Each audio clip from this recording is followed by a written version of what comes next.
during the storm. And your midday winning All right, we are during the show right now. Hold on just a second while they wrap up, and we'll get an update from the 11 o'clock advisory from National Hurricane Center. Cash 5, 4, 13, 26, 31, 35, and your multiplier is 3. Okay, new update just came down from National Hurricane Center, and that has weakened the storm, not to a Category 3 yet, but it's very close. Winds at 130 miles per hour now as it continues not moving over Grand Bahama Island. This is such a devastating thing for that island around Freeport in the Bahamas. Just will not let up in these areas, but at least the wind speed is going down a bit. I want to show you the latest stats. We're going to have much more right off the top of the 11. I've got a lot of graphics to share with you, but it's still stationary, down to 130 mile per hour winds, still a powerful hurricane, but it just doesn't want to seem to move north yet. It is sandwiched between two high pressures that is not letting it move a whole lot. We have two opposing wind speeds, so nothing to really push it through. But eventually it picks up some steam. It's going to connect with an upper level disturbance and move to the north.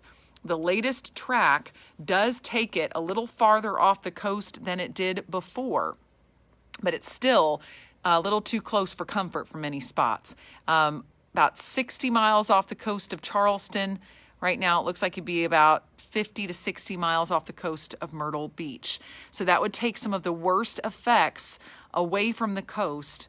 And that is really, that's a good sign. We'd like it to get even farther away, but it's most likely not going to be making a South Carolina landfall at this point. But it could easily make a landfall in North Carolina, especially along the Outer Banks.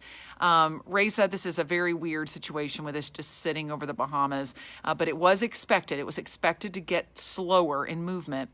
But the issue is, when will it start to pick up its intensity? I want to show you the computer models and why they changed the path. And you can see this.